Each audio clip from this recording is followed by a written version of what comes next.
अस्सलाम वालेकुम, मैं हूँ नादिया अनवर। उम्मीद करती हूँ आप सब खैरियत से होंगे। और जैसे कि आज संडे है और आप सब जानते हैं कि संडे को हमारा सेशन होता है और वो सेशन होता है आप लोगों के साथ होता है। और इस सेशन में आप लोगों के सवालात होते हैं और आपके सवालात के जवाबात देने के लिए हमारे साथ मौजूद होते हैं चेस सिक्योरिटीज़ के डायरेक्टर मोहम्मद रिजवान साहब। तो आइए उन्हें वेलकम करते हैं। अस्सलाम वालेकुम सर।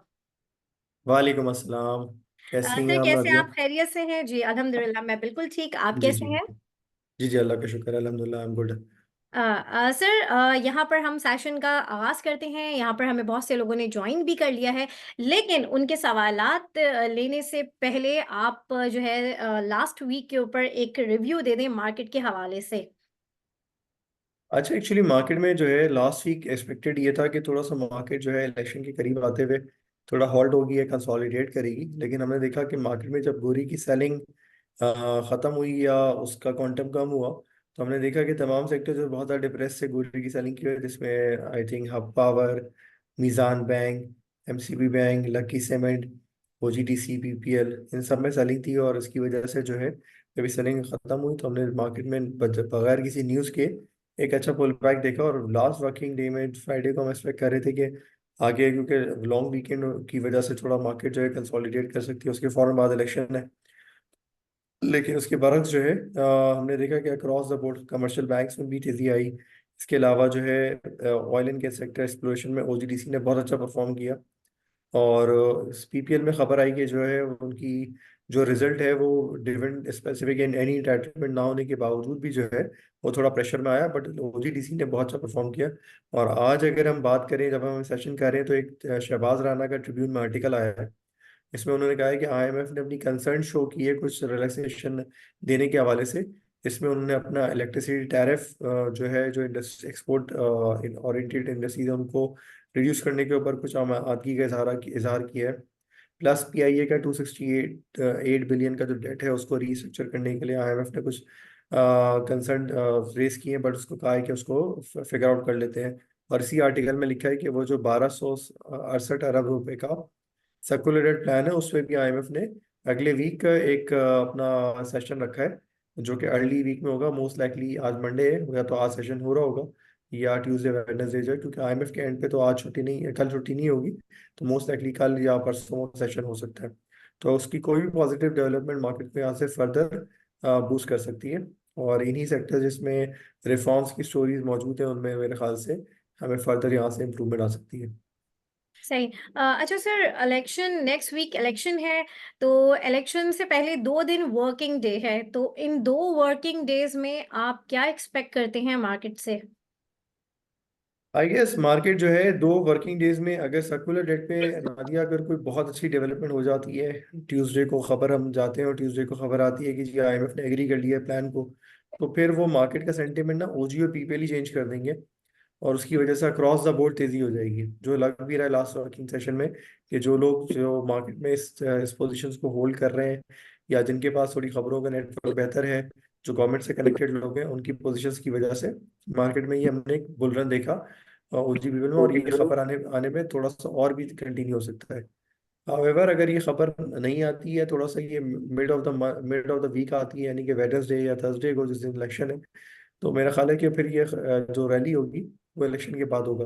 बट जिस तरह से इन्होंने काम किया है, जिस तरह से इनको इन एसआईएफसी को और मिनिस्ट्री ऑफ एनर्जी और मिनिस्ट्री ऑफ फाइनेंस को लगता है कि ये चीज़ वो मनवा लेंगे आईएमएफ से, तो उससे लगता है ये कि ये चीज़ फिलहाल होल्ड हो सकती है।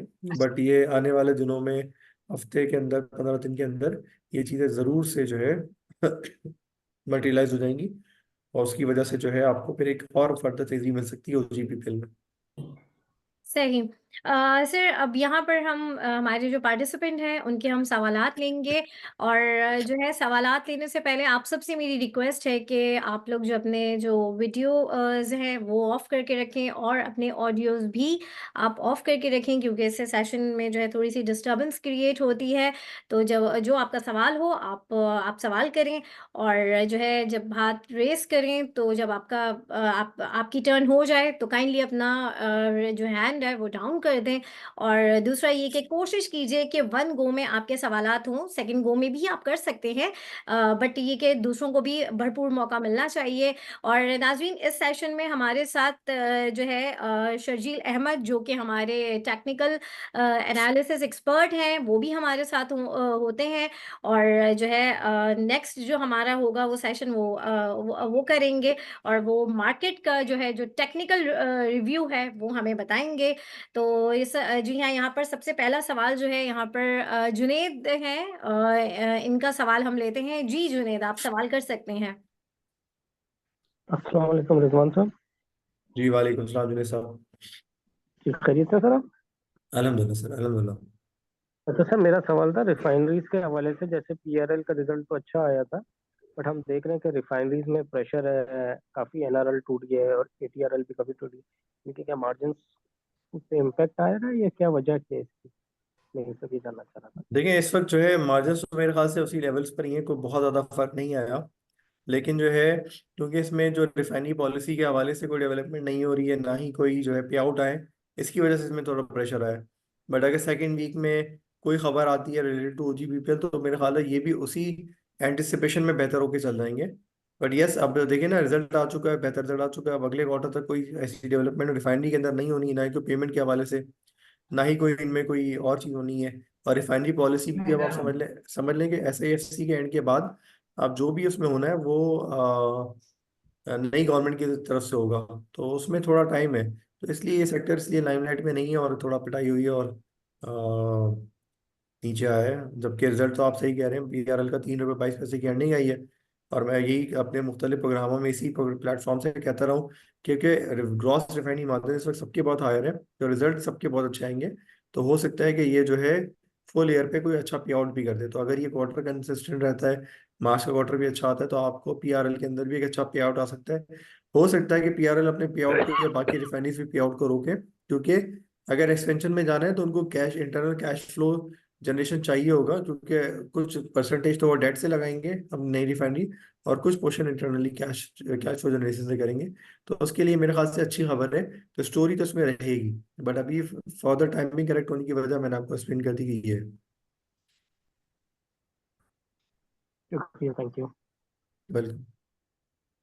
जी, यहाँ पर आपके जो सवालात हैं आप यहाँ पे कर सकते हैं, क्योंकि सेशन का टाइम लिमिटेड होता है। और इसी सेशन के बाद फिर जो है हमारा शर्जील के साथ भी सेशन होगा। जी, यहाँ पर जिशान का सवाल है। जी जिशान, आप हाँ, अपना सवाल कीजिए। अस्सलाम वालेकुम रिजवान भाई। वालेकुम सलाम दिशा भाई। रिजवान भाई, मेरा क्वेश्चन ये है कि बैंकिंग सेक्टर में स्पेशली मीज़ान है, यूबीएल है, एचबीएल है, उनका डिविडेंड क्या एक्सपेक्ट करते हैं कि लास्ट ईयर के मुकाबले में इस वक्त इनका अच्छा आप एक्सपेक्ट करते हैं डिविडेंड और अर्निंग पोजीशन वगैरह?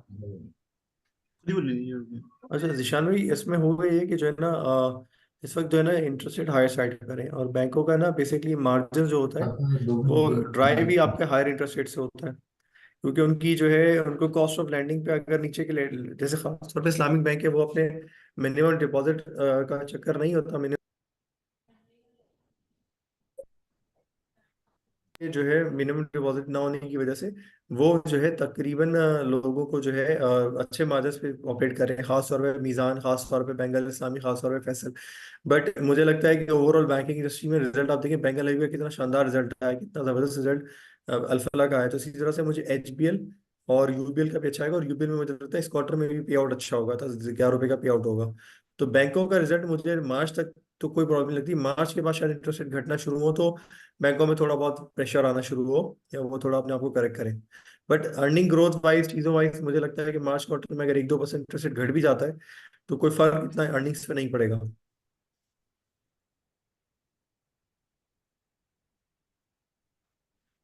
किसी और का कोई जी, एक्चुअली यहाँ पर किसी का सवाल है। Thank you Zeeshan. आप किसी का कोई भी सवाल है वो कर सकते हैं, क्योंकि फिर ये के सेशन को हम आगे लेके चलेंगे।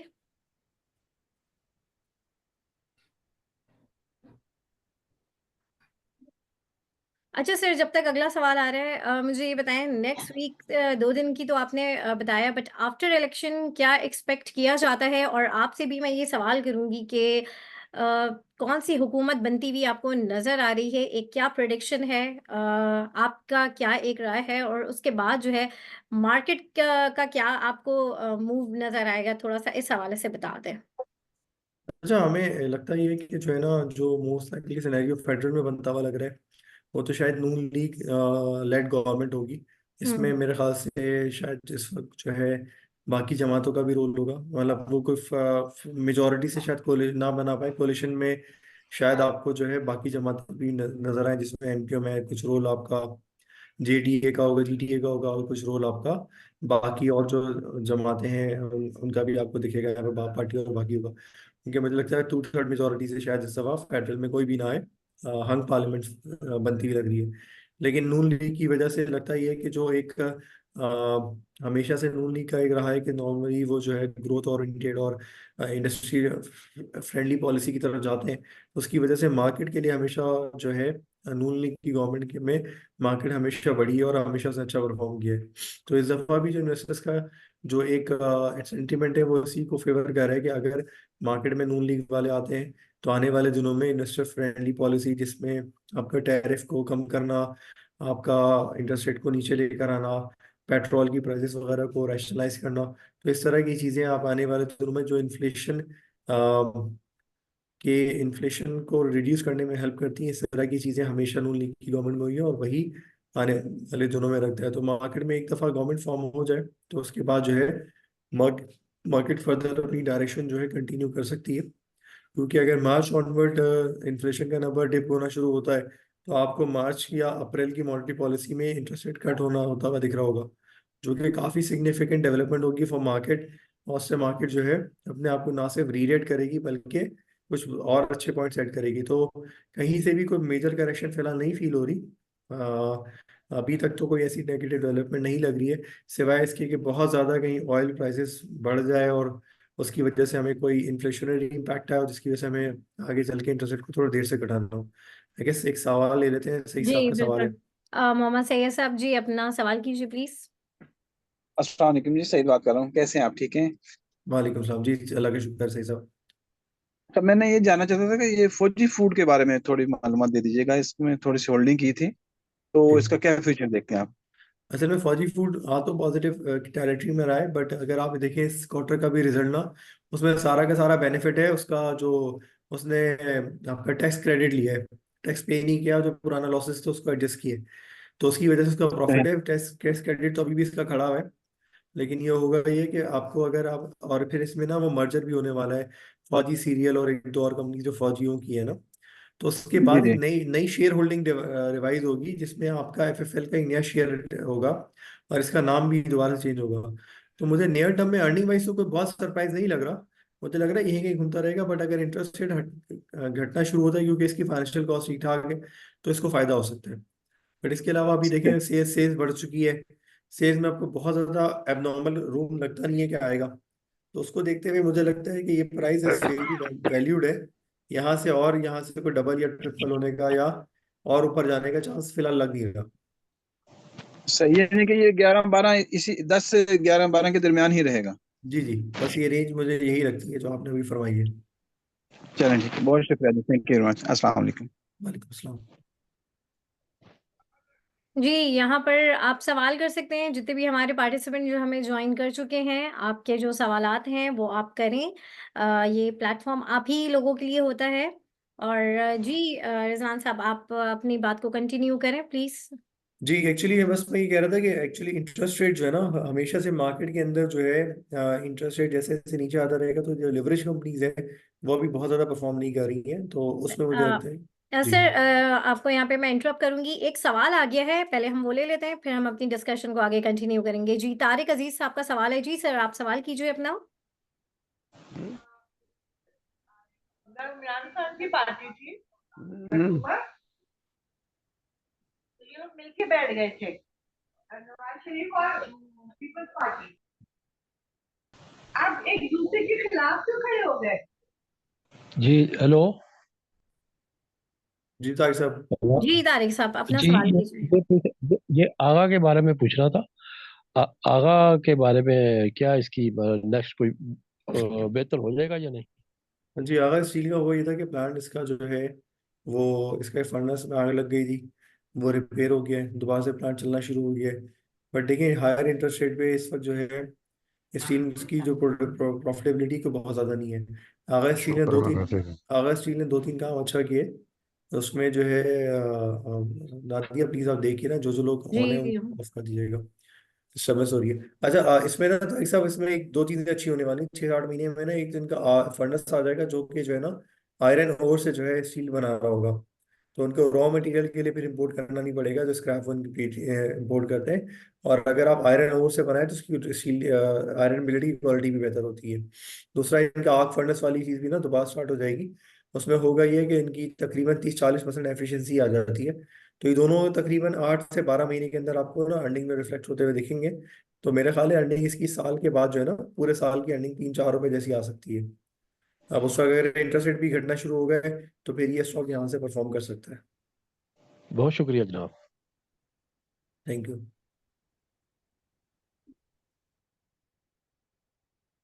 जी सर, जब तक अगला सवाल आ रहा है आप हाँ, हम बेसिकली बात कर रहे थे नादिया रिगार्डिंग के इलेक्शन के बाद क्या होगा। तो मेरे ख्याल से जो है ना, अगर ये रिफॉर्म्स इसी तरह से होते रहे ना, तो आपका बहुत बड़ा जो फिस्कल साइड है ना वो कंट्रोल में आ जाएगा। अगर आपकी फिस्कल साइड कंट्रोल में आ जाती है और आप ये जो गैस प्राइस है, इलेक्ट्रिसिटी प्राइसेस में लीकेजेस बंद हो जाती है सर्कुलेटेड वाली, तो फिर आपको जो है साल 1.5 साल के बाद एक सस्टेनेबल तेजी की तरफ आप चले जाएंगे, या सस्टेनेबल ग्रोथ की तरफ चले जाएंगे, जहां पर आपको फिर ये जो है ना बूम और बस साइकिल नहीं देखने पड़ेंगे। क्योंकि हम ये देख रहे हैं कि जैसे जैसे 2008 के बाद हमने क्राइसिस देखे हैं, उनमें क्या हुआ है कि क्राइसिस आया, उसके बाद हमने इसी तरह की जो है ना रिफॉर्म्स की बजाय छोटी छोटी चीज़ों में छोटी मोटी बैंडेजेस की, कुछ लोन्स ले लिए और कुछ जो है ना सेक्टर्स को ऐसे ही ब्लीड करता हुआ छोड़ दिया। उसकी वजह से आज हम जिस प्रॉब्लम में पहुंचे हैं कि हमारा जो साइकिल है वो बहुत छोटा हो गया है। हम 6 6 8 8 महीने की तेजी के बाद फिर एक मंदी में चले जाते हैं, फिर हम एक डीवैल का फेज देखते हैं, फिर हम हायर इंटरेस्ट रेट को देख रहे हैं। तो अगर ये रिफॉर्म्स करके थोड़ा सा ग्रोथ को कॉम्प्रोमाइज कर लेते हैं और जितना आपका करंट अकाउंट को मेंटेन रखते हैं, तो मेरा नहीं ख्याल कि फिर आने वाले साल 1.5 साल के बाद एक पाकिस्तान एक बेहतर और उभरती हुई मैशत ना बने उसमें। डेफिनेटली जो है, क्योंकि ये बूम बस की वजह से ना फिर बहुत सारी, क्योंकि 6 8 महीने जो है जब इंटरेस्ट रेट बढ़े होते हैं, डॉलर बढ़ रहा होता है, तो लोग काम नहीं करते, लोग फिर सारी चीज़ों को छोड़ के डॉलराइजेशन की तरफ चले जाते हैं या हायर इंटरेस्ट रेट में पैसा रख देते हैं। तो मुल्क की जो प्रोडक्टिविटी है ना वो बिल्कुल हॉल्ट हो जाती है। तो अगर ये हम एक दफ़ा सस्टेनेबल बेसिस पे सर्कुलर रेट हल कर लें, गैस को ऑटो पे पास ऑन करते रहें, बिजली को पास ऑन करते रहें, लॉस मेकिंग डिस्कोर्स को प्राइवेटाइज करने में कामयाब हो जाए, सारा कम से कम साल 1.5 साल का प्रोसेस है, तो उसके बाद हमारे पास फिजिकल स्पेस बहुत अच्छी आ जाएगी पीएचडीपी करने के लिए और गवर्नमेंट के पब्लिक के वेलफेयर की चीज़ों पे काम करने के लिए।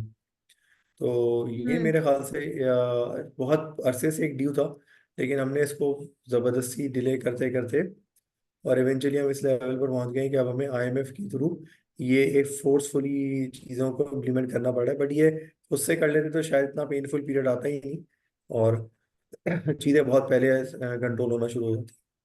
तो सर अभी जैसे लास्ट जो अभी हमें एक्सपेक्ट था कि जो हमारा इंटरेस्ट रेट है वो कम होगा, लास्ट पॉलिसी तक हम यही एक्सपेक्ट करते थे, लेकिन अचानक से अनचेंज ही पॉलिसी आई।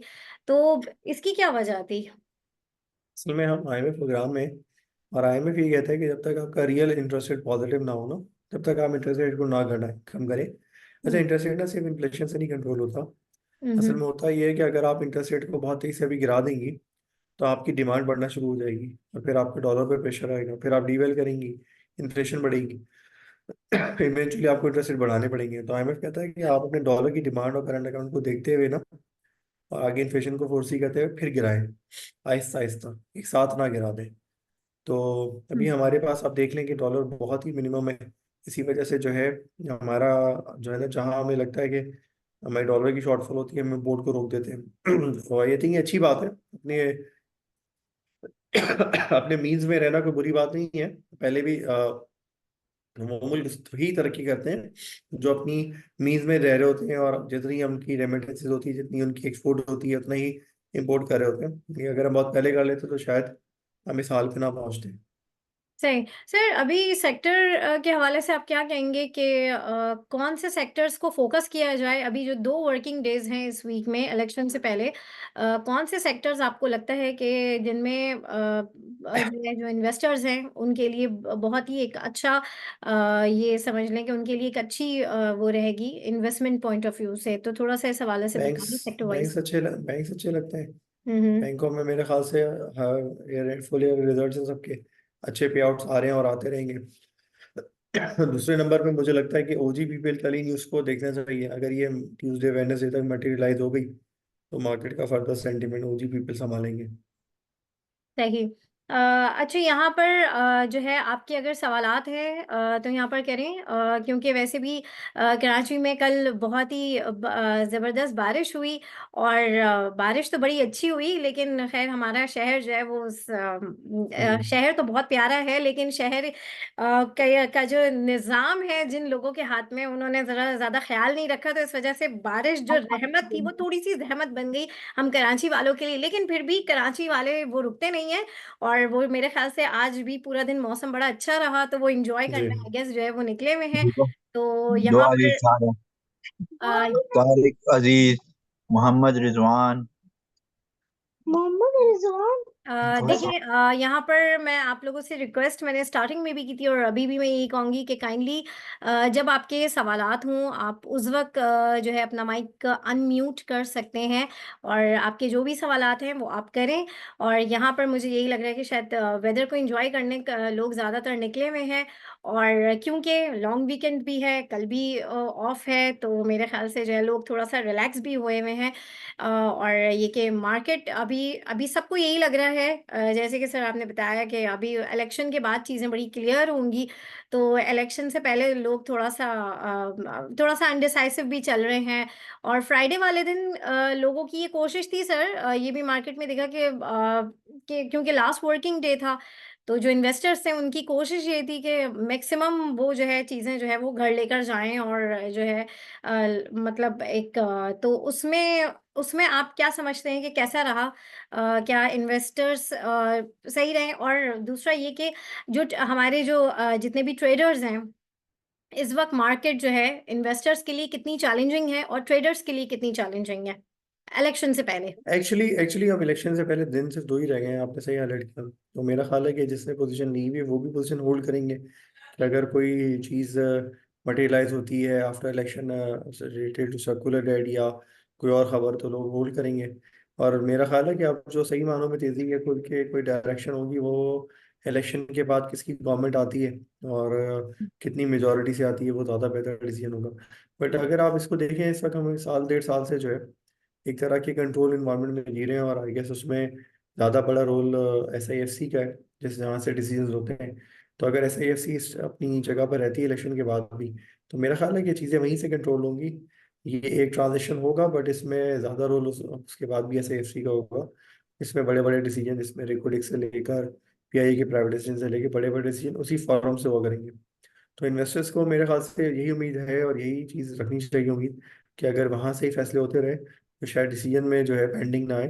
पॉलिटिकल गवर्नमेंट के लिए ना नादिया कभी कभी बड़ा मुश्किल हो जाता है कि वो मुश्किल फैसले करें, क्योंकि उनका वोट बैंक इफेक्ट करता है। अगर वो आके गैस प्राइस को 100% से बढ़ा दें, बिजली को जो है 100-200% से बढ़ा दें, और जो है PIA की प्राइवेटाइजेशन करें, लोग इसको जो है बहुत ही बड़ा जो सेंटिमेंटल इशू बना लेते हैं कि GPIA प्राइवेटाइज नहीं होना चाहिए, हमारा नेशनल कैरियर है। बट लोग ये नहीं सोचते कि वो नेशनल कैरियर जो है इस वक्त काफ़ी ज़्यादा सफ़र कर रहा है। और अगर वो इसका सफ़र करता रहा तो, और 780 अरब रुपए का डेट हो गया उस पर, 780 अरब रुपए का डेट हो चुका है। तो अगर ये ऐसे ही ब्लीड करता रहा तो एक दिन ये नेशनल कैरियर बंद हो जाएगा। तो आई गेस जो काम हो रहा है वो अगर इसी तसल्सल से होता रहा तो मुझे लगता है ये है कि शायद आपको मार्केट में ना सिर्फ यहाँ से अच्छी अपसाइड मिले, बट कि ओवरऑल आपको पाकिस्तान का इकोनॉमिक कैनवस भी बेहतर लगे। और हमारे पास जो बहुत अरसे से FDI नहीं आ रही है, वो शायद आना शुरू हो जाए। अभी तो इस वक्त हमारे पास सारे जो बड़ी कंपनीज हैं, शेल हो गया, लॉटे हो गया, वो अपने वेंचर्स को वाइंड अप करके यहाँ से जा रहे हैं। लेकिन मुझे लगता ही है कि शायद जो है आने वाले दिनों में अगर ये इन्वेस्टमेंट थीसिस बेहतर होता गया, जो आप श्रीलंका की एग्जांपल लें, वहां पर भी शुरू में लोग एग्जिट ले रहे थे, बट जैसे IMF प्रोग्राम हुआ वहां पर विद इन 2-3 मंथ्स आपका जो है बहुत सारी मल्टीनेशनल ओवरसीज कंपनीज ने लेके लाइसेंस गए लेकर ऑपरेशन स्टार्ट कर दिए। तो मेरा अपना ख्याल है कि नौकर का ये ही काफी होगा। खुशहाइन बात है कि ठीक है फिलहाल शॉर्ट टर्म पेन आ रहे हैं, बट लॉन्ग टर्म में ये मेरे ख्याल से काफी पॉजिटिव होगा फॉर मार्केट और फॉर इकोनॉमी। सही। अच्छा सर, यहाँ पर जैसे कि अभी आपने कहा कि ये तो एक फ्यूचर प्रेडिक्शन आपने दी कि इस तरह के मामलात अगर हों। अच्छा, अभी जैसे कि अभी तो है डेमोक्रेसी, अगर हम मार्केट को देखें, स्टॉक मार्केट के लिए सबसे बेहतरीन कौन-सा दौर रहा? वैसे एक कहा जाता है कि मुशर्रफ का दौर बहुत ही एक ऐसा दौर था स्टॉक मार्केट के लिए, मेरे ख़्याल में उस टाइम के बाद फिर उस तरीके से स्टॉक मार्केट ने वो टाइम उस टाइम के बाद फिर नहीं देखा।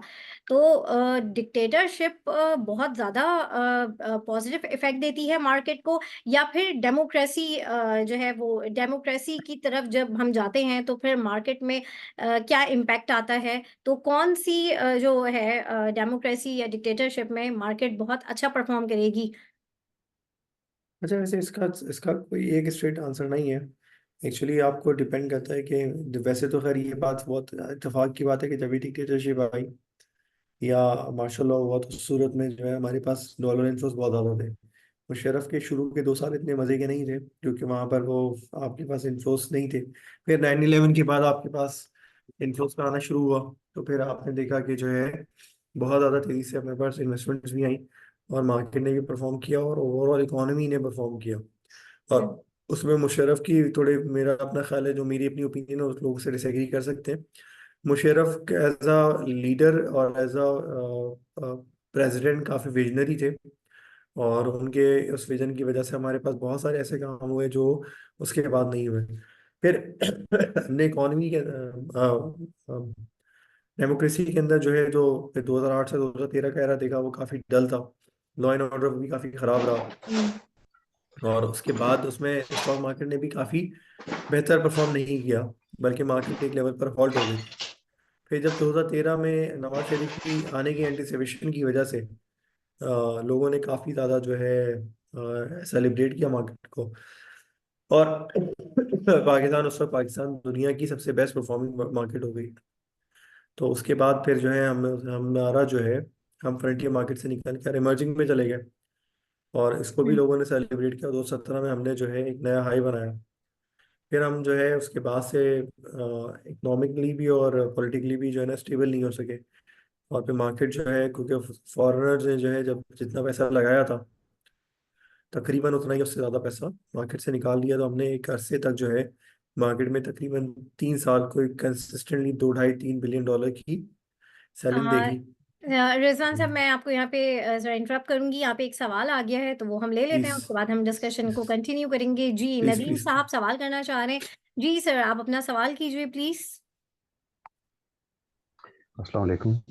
जी नदीम साहब, वालेकुम सलाम। बेसिकली मुझे बेसिकली ओवरऑल पावर सेक्टर के बारे में पूछना था और रिलेटेड टू हबको कि इसकी आगे क्योंकि ये थोड़ा सा स्टक हुआ है विद कपल ऑफ, मेरा ख्याल में 1 महीना तो हो गया है इसको। एक जी रेंज बॉन्ड है ये, तो इसके बारे में थोड़ा सा देखिए वेरी है इसमें मेरा जो ख्याल में। सॉरी मार्केट में टू। अब तो करेक्ट होने के बाद ही समझ लें साल के अंदर ये 20-25 रुपए का आपको पे आउट दे देगा। कंपनी के जो पावर टैरिफ है वो सी पैक के पावर टैरिफ के में पावर प्लांट की वजह से टैरिफ में डॉलर का भी इंडेक्सेशन का इम्पैक्ट है और प्लस ग्रोथ भी है। मतलब अर्निंग में क्योंकि ज़्यादा सस्ता वहाँ बन रहा है कोल पावर प्लांट की वजह से, तो वहाँ से बिजली ज़्यादा अपलिफ्ट हो रही है। फिर इनके अपने और भी कुछ प्लान हैं। तो आपको के अंदर फिर एनर्जी का जो उन्होंने ENI को एक्वायर किया था तो उसकी वजह से भी काफ़ी ज़्यादा जो है पॉजिटिव सरप्राइजेस आपको में आ सकते हैं। बाकी IPPs में मेरे ख्याल से सिर्फ पे आउट ही आ सकता है बड़ा, जो कि क्योंकि अब सर्कुलर पाइलअप नहीं हो रहा एटलीस्ट अभी यहाँ से, तो मेरा ख्याल है कि वहाँ पर आपको पॉजिटिव सरप्राइज ये मिल सकता है कि कैश बेहतर आ जाएगा पे आउट और आपको में ये होगा कि कैश प्लस आपको एक अर्निंग अच्छी ग्रोथ मिल सकती है आने वाले सालों में। थैंक्स, शुक्रिया। जी, नदीम साहब का बहुत शुक्रिया आपके सवाल का। जी यहाँ पर किसी का सवाल है, आप सवाल कर सकते हैं। आई जी। गेस मैं यहाँ पर एक चीज़ और कहता हूँ कि अगर हम चाहें हुँ। तो अब यहाँ से थोड़ा सा जो है शर्जील भाई टेक ओवर कर लें, क्योंकि मेरा थोड़ा आवाज़ बहुत जी, ज़्यादा जी, बैठ गई है। बिल्कुल। बिल्कुल तो आपकी तबीयत का भी आई थोड़ा कैन, मुझे इशू लग रहा है। और हाँ, जो है बिल्कुल यहाँ से जो है मैं भी अभी यही चाह रही थी कि सेशन को जो है हम आगे बढ़ाएँ और जो है जी शर्जील अहमद जो कि हमारे टेक्निकल एक्सपर्ट हैं, उनका सेशन हम जी, स्टार्ट करें। Thank you so much Rizwan साहब, आपकी तबीयत शुक्रिया। सही नहीं थी और उसके बावजूद आपने जो है इस सेशन के लिए टाइम निकाला, बहुत-बहुत शुक्रिया। और यहाँ पर नाज़रीन इस वक़्त जो है हमारे साथ जॉइन करेंगे शर्जील अहमद, और जो है उनसे हम वो हमें बताएँगे मार्केट का पूरा रिव्यू देंगे अपने टेक्निकल एक्सपर्टीज़ में। तो उन्हें हम वेलकम करेंगे।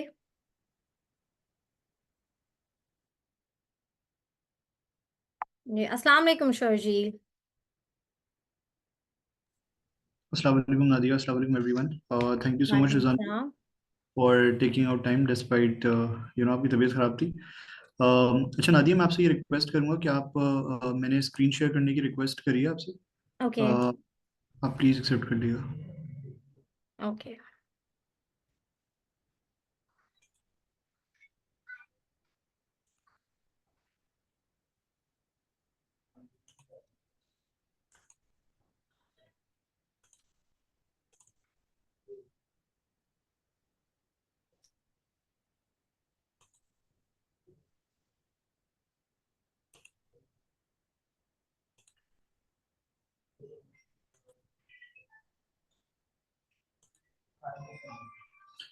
अच्छा, बेसिकली सबसे पहले तो KC 100 के चार्ट को देख लेते हैं आप. लास्ट वीक हमने ये देखा था कि इंडेक्स में ऊपर जो है वो इंडेक्स में टॉप पे जो है वो डबल टॉप की फॉर्मेशन हो रही थी, और उसका ब्रेकडाउन हुआ था प्रॉब्ली ट्यूसडे वाले दिन. मार्केट ने जो है वो ऑलमोस्ट 930 पॉइंट्स की डाउनसाइड के साथ जो है वो इस पर्टिकुलर लेवल को ब्रेक करा था. उसके बाद फिर अगले दिन कंसोलिडेट करा.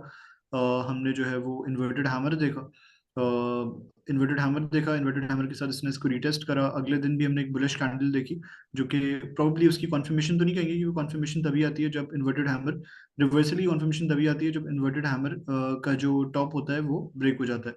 तो हमने अगले दिन जो है वो एक ग्रीन कैंडल देखी, एक वाइट कैंडल देखी. मार्केट ने अगेन अपने डबल टॉप की नेकलाइन से जो है वो रेजिस्ट करा, जो कि 62,400 के लेवल्स के करीब थी. फिर वहां से जो है वो हमने लास्ट सेशन में फ्राइडे वाले दिन जो है वो एक अपसाइड देखी.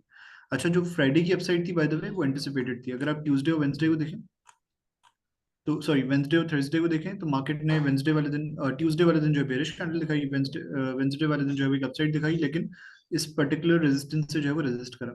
फिर थर्सडे वाले दिन भी सेम एक्टिविटी हमने होती हुई देखी. ये जो अपसाइड बनी इस पे मार्केट ने सस्टेन करा, प्रॉफिट बुकिंग नहीं हुई. फ्राइडे वाले दिन हमने जो है वो फिर एक ग्रीन कैंडल बनती हुई देखी. अच्छा, फ्राइडे जो अपसाइड बनी थी उसकी क्या वजह थी अगर हम इसको देखें, तो फ्राइडे को जो है वो चार्ट्स पे डबल बॉटम की फॉर्मेशन हो रही थी. ओवरऑल डेली टाइम फ्रेम के ऊपर तो डबल टॉप की फॉर्मेशन थी, लेकिन अगर हम स्मॉलर टाइम फ्रेम्स पे देखें, 1 आवर टाइम फ्रेम को अगर हम खोलें, तो वहाँ पे डबल बॉटम की फॉर्मेशन थी. और सुबह में हमने अपने क्लाइंट्स वगैरह के साथ, अपने अकाउंट होल्डर्स वगैरह के साथ डिस्कस भी करा था ये, इनफैक्ट, कि अगर तो ये पर्टिकुलर लेवल ब्रेक होता है, we identified neckline level at this particular level 62,600. अगर ये पर्टिकुलर लेवल ब्रेक होता है तो यहाँ से हमें मार्केट में तेजी नजर आ सकती है. तो एग्जैक्टली हमने देखा भी कि फर्स्ट हाफ में जो है मार्केट हमने इस पर्टिकुलर लेवल को ब्रेक करा, फिर वहां से अपनी तेजी की लैग को जो है वो कंटिन्यू करा. वी वर एंटिसिपेटिंग कि मार्केट कैन टारगेट इनिशियली 63,500 के लेवल्स, तो लगभग 1,000 पॉइंट की तेजी जो है बन सकती है.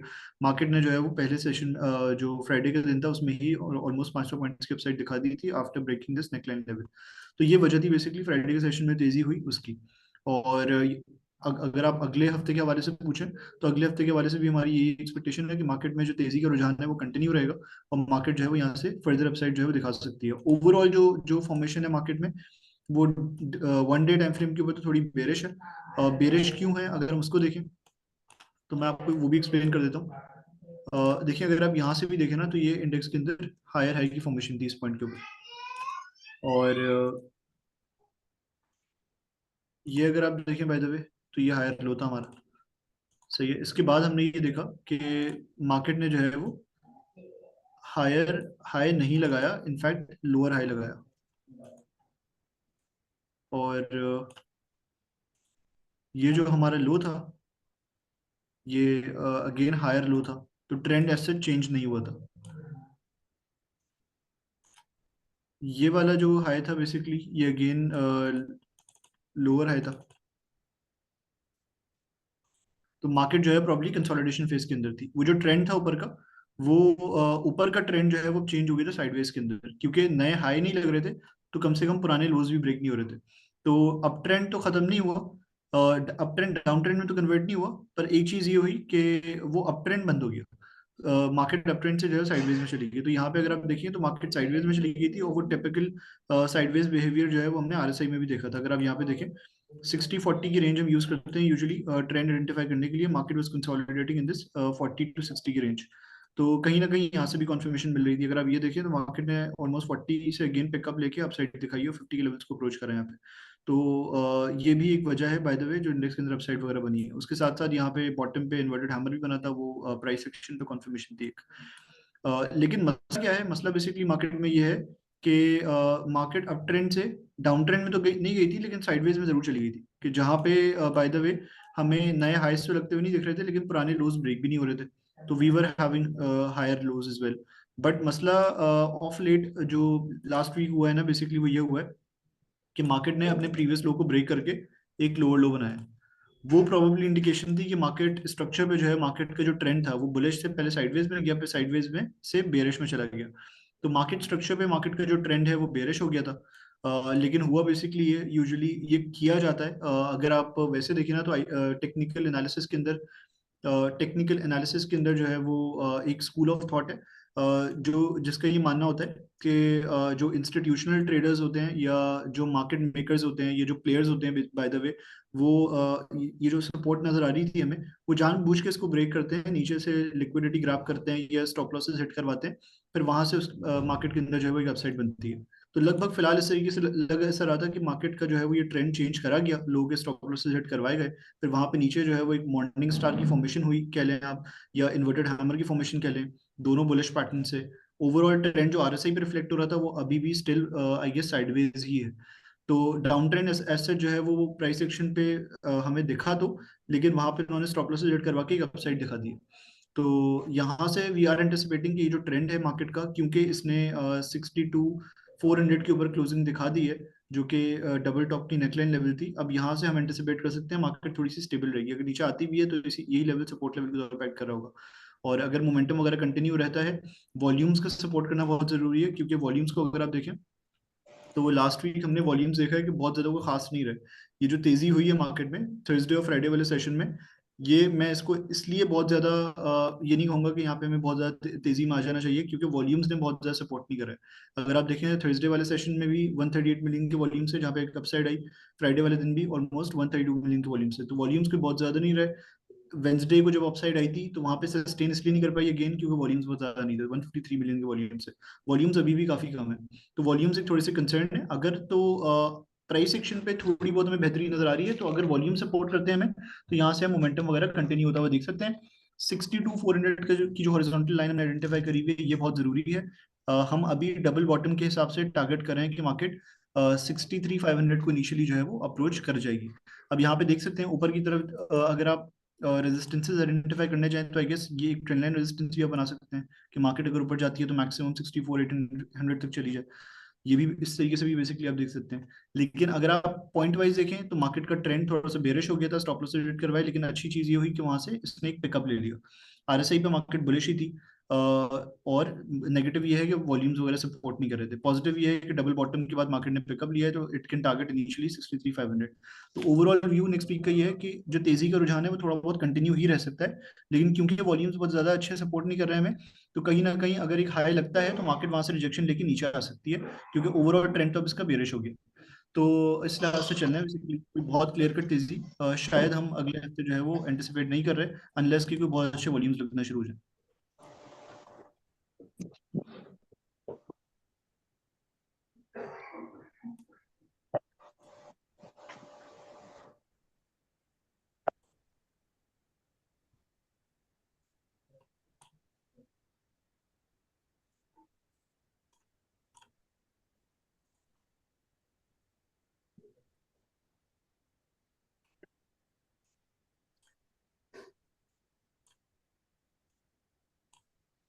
अच्छा, 1 मिनट दिए बस मुझे, आई गेस थोड़ा सा हम्म। इशू।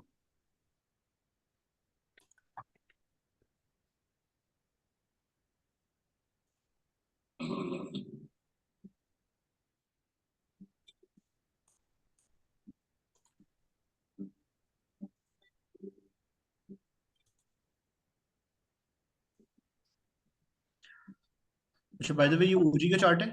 ओजीडीसी को अगर आप चार्ट्स पे देखें तो लास्ट वीक अगर आपको एनालिसिस याद हो, वहां पे हमने एनालाइज करा था कि ओजी में जो है वो बुलिश फॉर्मेशन है, ओजीडीसी में बुलिश फॉर्मेशन है, ओजीडीसी बुलिश लग रहा है हमें और पीपीएल बेरिश लग रहा है। सही है, अभी फिलहाल हम ओजीडीसी को देख रहे हैं, फिर हम पीपीएल के चार्ट पे भी आएंगे। और एग्जैक्टली अगर आप रिकैप करें ना लास्ट वीक की एक्टिविटी को जाके जरा आप देखें, ऑब्जर्व करें, आपने ऑब्जर्व करा भी होगा कि लास्ट वीक ओजीडीसी ने ही बहुत बेहतर परफॉर्म करा। वजह कोई लोगों को बाजार समझ में नहीं आ रही थी कि क्यों पीपीएल नेगेटिव हो रहा है और ओजीडीसी चल रहा है, पर क्योंकि हम टेक्निकल्स को एनालाइज कर रहे हैं तो हमें वजह से तो कोई लेना देना नहीं है।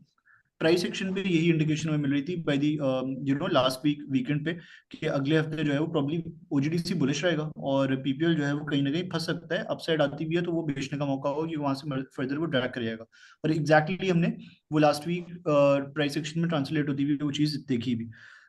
ओजी का चार्ट अगर आप देखें तो बाय द वे हम यही कह रहे थे आपसे कि जो फॉर्मेशन है, जो जो आई गेस ट्रेंड है, स्टैब्लिश्ड ट्रेंड है, वो ऑलरेडी बुलिश है। क्योंकि अगर आप देखें तो फ्रॉम डाउन ट्रेंड इसकी कन्वर्जन हुई थी अप ट्रेंड के अंदर, तो हायर हाइज हायर लोज की फॉर्मेशन कंसिस्टेंट बेसिस के ऊपर हमें नजर आना शुरू हो गई थी। ये इस हायर हाई के बाद वी वर एंटिसिपेटिंग कि क्योंकि चैनल ब्रेक हो गया है। अब अगर हम डेली पे आए, ये जो हाई था बेसिकली इसके बाद हम एंटिसिपेट कर रहे थे लास्ट वीक क्योंकि चैनल ब्रेक हो गया और ओजी सस्टेन कर रहा था इसके ऊपर, प्लस ये एक ट्रेंड लाइन सपोर्ट भी आ रही थी राइजिंग वेज की, तो यहाँ से पिकअप लेके एक परफॉर्मेंस दिखा जाएगा ओजी। और एग्जैक्टली वो हुआ भी, थोड़ा सा ड्रैग करा लेकिन इससे सपोर्ट लेके इसने पिकअप ले लिया और ये एक अपसाइड आ गई। तो फिलहाल ये वजह थी ओजीडीसी में बुलिशनेस की, क्योंकि ये चैनल के ऊपर ट्रेड कर रहा था, तो ये काफी बुलिश चीज थी। प्लस अगर थोड़ा सा नीचे आया भी है तो अपने राइजिंग वेज से सपोर्ट ले गया। तो एंटिसिपेशन फिलहाल यही है कि ओजीडीसी का बुलिश बिहेवियर कंटिन्यू रहेगा क्योंकि मार्केट स्ट्रक्चर पे भी ये बुलिश है, प्लस प्लस चैनल के मल्टी ईयर चैनल के ऊपर भी ट्रेड कर रहा है, प्लस राइजिंग वेज से भी सपोर्ट लेके ऊपर की तरफ जा रहा है। बस कंसर्न ये रहेगा कि राइजिंग वेज की रेजिस्टेंस आ रही है लगभग 152 153 के लेवल्स के करीब और हॉरिजॉन्टल रेजिस्टेंस आ रही है 155 के लेवल्स के करीब। तो ये थोड़ा हार्ड नट टू क्रैक वाला लेवल होगा क्योंकि अगर आप प्रीवियस प्राइस एक्शन को देखें तो यहाँ पे अगर आप देखें तो ये मल्टीपल टाइम्स रेजिस्ट कर चुका है। अगर आप फॉर एग्जांपल यहाँ पे एरोज लगाएं तो यहाँ पे भी ये रेजिस्ट कर चुका है, उससे पहले ये यहाँ पे भी रेजिस्ट कर चुका है। तो इन केस अगर अपसाइड वगैरह आती है तो this particular level 153 to 155 would be a hard nut to crack comparatively। यहाँ से थोड़ी बहुत रिजेक्शन अगर मिलती है तो ये नीचे की तरफ रिट्रेस अपनी रिट्रेसमेंट को जो है वो कंप्लीट करने आ सकता है। तो इसको जो है वो थोड़ा देखना होगा।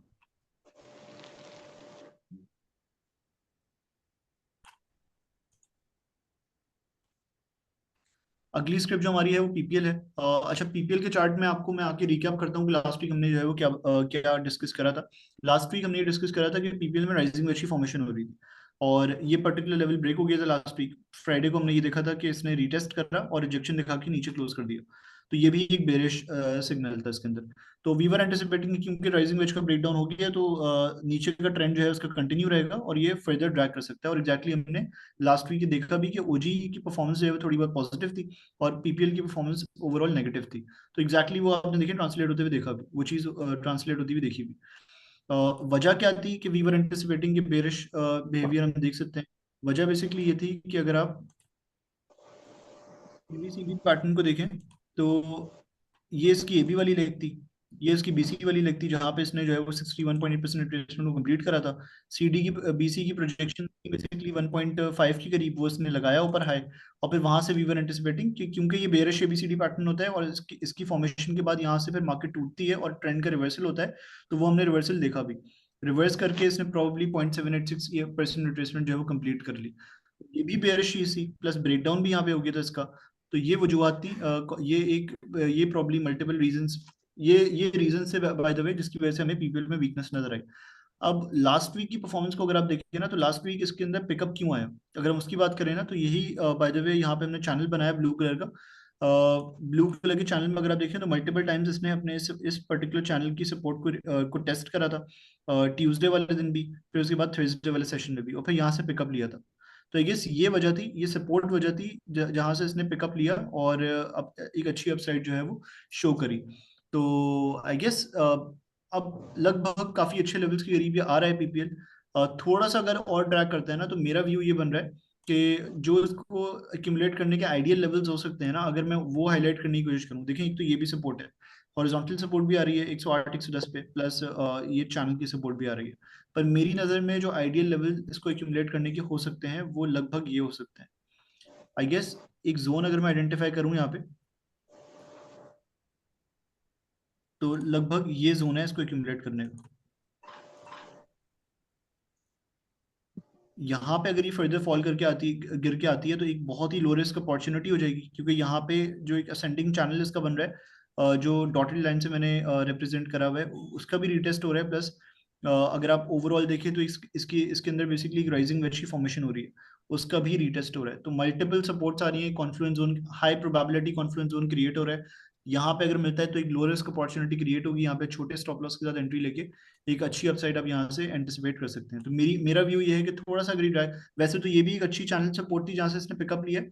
अगर कोई रिस्की अगर फॉर एग्जाम्पल आप लेयर बाइंग करते हैं, मुख्तलिफ लेवल्स पे चीजों को एक्यूमुलेट करते हैं, तो यहाँ पे भी आप कर लें, थोड़ा सा नीचे आया तो यहाँ पे भी कर लें, थोड़ा सा नीचे आया तो यहाँ पे भी कर लें, लेयर बाइंग आप कर लें अपने हिसाब से। वरना आइडियली ये है कि अगर आप थोड़ी सी रिस्की बाइंग करना चाहते हैं तो आप यहाँ पे एक पिकअप को एंटिसिपेट करते हुए, या एक प्रोबेबली कई लोग बोलते हैं कि जब ब्रेकडाउन होता है तो रीटेस्ट होना बहुत जरूरी होता है, कि अगर आप एंटिसिपेट कर रहे हैं कि ये जाएगा, ये मैग्नेट के तौर पर एक्ट करेगी, ट्रेंड लाइन, रीटेस्ट होना जरूरी है, वो होगा, उसके बाद नीचे आएगी, तो आप उस पर खेल सकते हैं। यहाँ पे एक रिस्की इन्हीं लेवल्स पे एक रिस्की बाइंग कर सकते हैं आप।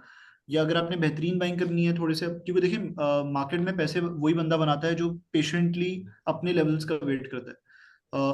कम ट्रेड करें, पर एक अच्छे सेटअप को ट्रेड करें, एक लो रिस्क ट्रेड लें जहां पे आपको पता हो कि जाने को बहुत कम है और प्रॉब्ली आने को रिटर्न्स काफी ज्यादा बेहतर हो सकते हैं। तो यहाँ से यू कैन एंटिसिपेट कि अगर थोड़ा बहुत ये नीचे का ट्रेंड कंटिन्यू रहता भी है, तो नीचे की तरफ अगर ये फर्दर फॉल करता है, तो अगर आपको लगभग ये जो मैंने रिप्रेजेंट करा हुआ, हाईलाइट करा हुआ है रेड कलर का जोन, अगर यहाँ पे मिल जाता है तो एक अच्छा सपोर्ट जोन होगा। मल्टीपल रीजंस की वजह से मल्टीपल सपोर्ट्स आ रही हैं, छोटा सा आप रिस्क ले रहे होंगे 3 से 4 रुपए का, और एक अच्छी अपसाइड जो है वो आप यहाँ से एंटिसिपेट कर सकते हैं।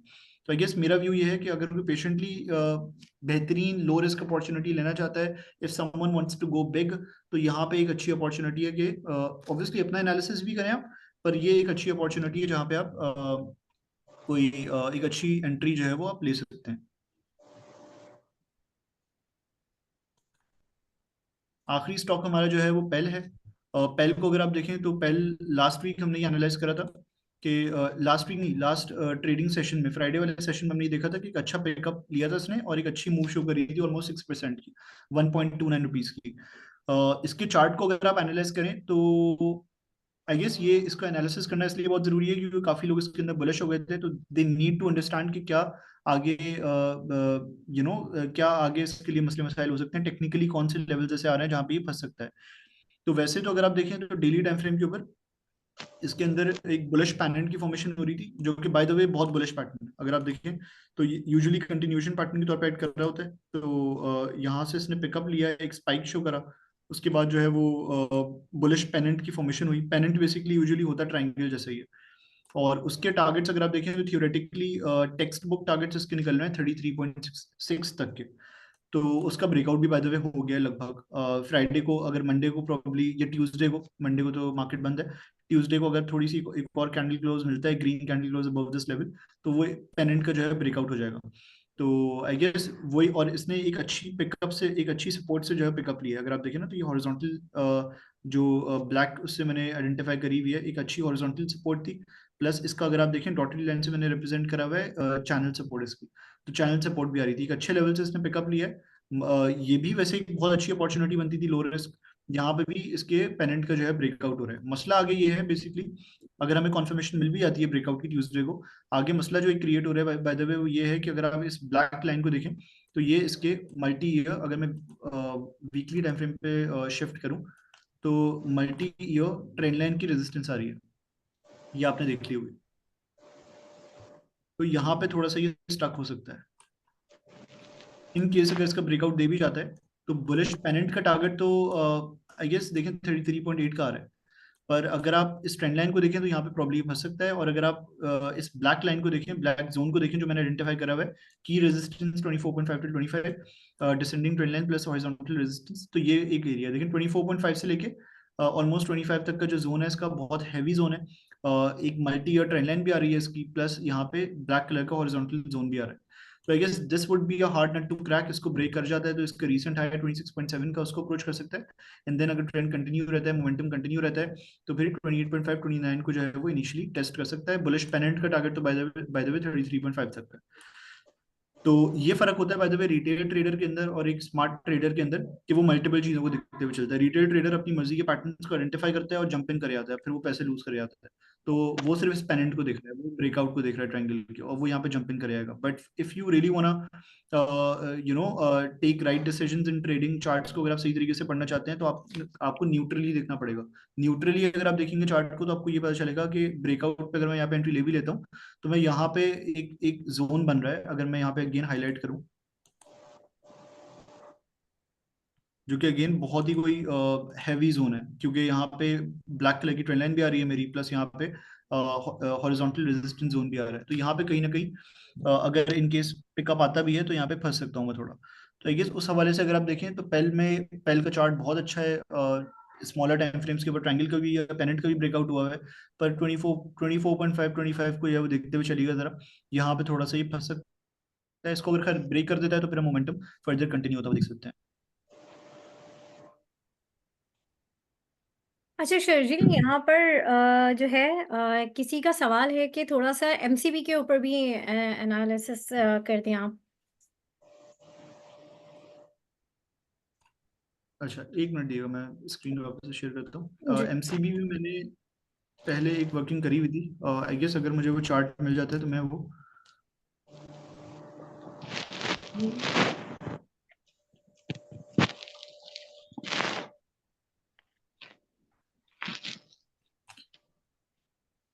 अच्छा एमसीबी के चार्ट को अगर आप देखें ना, तो एमसीबी फिलहाल अगर आप देखें तो वीकली पे अगर मैं इसका चार्ट खोलूं, तो वीकली पे ये बुलिश है, वीकली पे ये बुलिश है। अगेन मैंने इसको market structure higher highs higher low से रिप्रेजेंट करा हुआ है कि इसका ट्रेंड अगर आप देखें क्लियर कट अप ट्रेंड के अंदर है। यहाँ पे हमने आइडेंटिफाई करा था इन्वेस्टर्स को, अपने अपने क्लाइंट्स वगैरह को, एग्जैक्टली जोन पे जहाँ पे इसके असेंडिंग चैनल की भी सपोर्ट आ रही थी, प्लस डिसेंडिंग चैनल का रिटेस्ट हो रहा था। और लगभग अगर आप देखें तो इसकी रिट्रेसमेंट वगैरह भी एक मुनासिब रिट्रेसमेंट इसकी हो गई थी। अगर आप देखें 50% रिट्रेस ये कर चुका था कंप्लीट, 50% रिट्रेसमेंट इसकी हो चुकी थी। तो यहाँ से वी वर एंटिसिपेटिंग कि अगर आप एबीसीडी पैटर्न को भी देखें तो ये इसका एबी की लेग थी, इसकी बीसी पे इसने 50% रिट्रेस करा।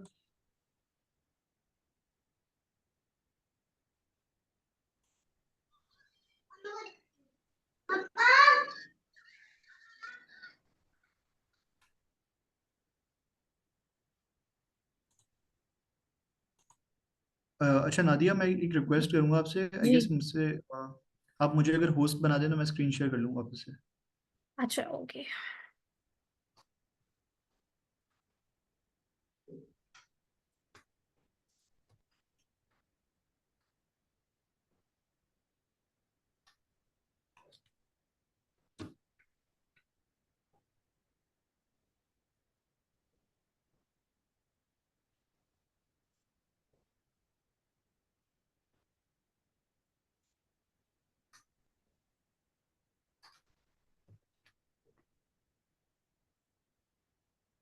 अच्छा इसमें पार्टिसिपेंट्स पे जाके है ना, आप मेरे उस पर जी। प्रेस करें।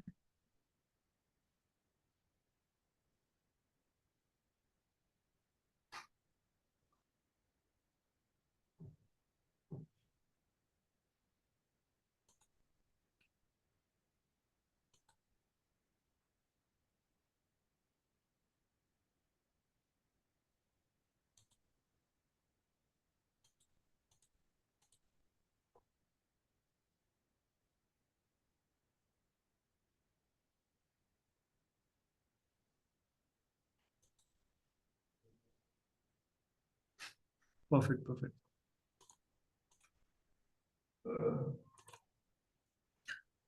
अच्छा इसमें बेसिकली मैं अभी हम एमसीबी के चार्ट को डिस्कस कर रहे थे। एबी की हमने वो एबी हमने जो है वो ड्रॉ करा था, बीसी में जो है 50% इसने रिट्रेसमेंट कंप्लीट करी थी। तो यूजुअली सीडी की प्रोजेक्शन जो है वो हम ये तो एंटिसिपेट कर ही सकते हैं। देखिए वैसे तो यूजुअली क्या होता है, थ्योरेटिकली टेक्स्ट बुक वाइज अगर हम देखें तो A B is equals to C D होता है। तो ये अगर ए बी की लगे तो उसमें होता यह है बेसिकली कि A B usually C D के बराबर होता है। तो उसमें हम ये एंटिसिपेट कर सकते हैं कि ये लगभग अगर आप देखें तो A B is equals to C D के हिसाब से इसका 238 का टारगेट बन रहा है, जो कि इसके अगेन चैनल टॉप भी आ रहा है। तो वैसे तो उस अगर आप ABCD theoretically textbook wise देखें तो ये टारगेट बन रहा है 238 का। यहाँ पे हमने बाय करवाया था, बहुत लो रिस्क अपॉर्चुनिटी थी, 3 से 4 रुपए का 5 रुपए का इसके अंदर स्टॉप लॉस था। हमारा यही कहना था कि जाने को कुछ भी नहीं है, यहाँ पे आप एक्यूमुलेट कर सकते हैं। और हमने देखा है कि वीक ऑन वीक बेसिस के ऊपर ये बुलिश ही रहा है। तो वैसे तो टेक्स्ट बुक वाइज इसका ये टारगेट है, पर यूजुअली क्या होता है कि ये इतना ऊपर जाता नहीं है। इनिशियली हो सकता है इसके लिए जो है वो यही रेजिस्टेंस के लिए अपेट करे ये पर्टिकुलर लेवल। तो इतना तो हम एंटिसिपेट कर ही सकते हैं कि ये वापस से 208 के लेवल्स के करीब चला जाएगा। तो बुलिश लगता है गेस। अगर हम वनडे पे देखें तो वनडे पे अगेन इसके अंदर बाइंग अपॉर्चुनिटी क्रिएट हुई थी, जहां पे अपने इस असेंडिंग चैनल की सपोर्ट को इसने रीटेस्ट करा था यहाँ पे, और फिर यहाँ से इसने पिकअप लिया। तो आई गेस इस हिसाब से भी एक अच्छी अपॉर्चुनिटी यहाँ पे बन रही थी। किसी ने अगर इसको यहाँ पे मिस करा था तो यहाँ पे एक्यूमुलेट कर लेता इसको, तो एक अच्छी अपॉर्चुनिटी बन जाती है। MCB looks bullish on charts. वैसे अगर आप देखें तो एक चीज हम और जो देख रहे होते हैं ना यूजुअली, वो ये देख रहे होते हैं कि स्मॉलर टाइम फ्रेम्स के ऊपर भी इसके अंदर एक बुलिश फॉर्मेशन हो रही थी। उस बुलिश फॉर्मेशन का जो बेसिकली अगर आप देखें, बुलिश फॉर्मेशन का जो ब्रेकआउट हुआ है ना वो यहाँ पर हुआ है, जब इसने इस पर्टिकुलर लेवल को ब्रेक करा। ये जो हाई है इसके नीचे कंसोलिडेट कर रहा था ये।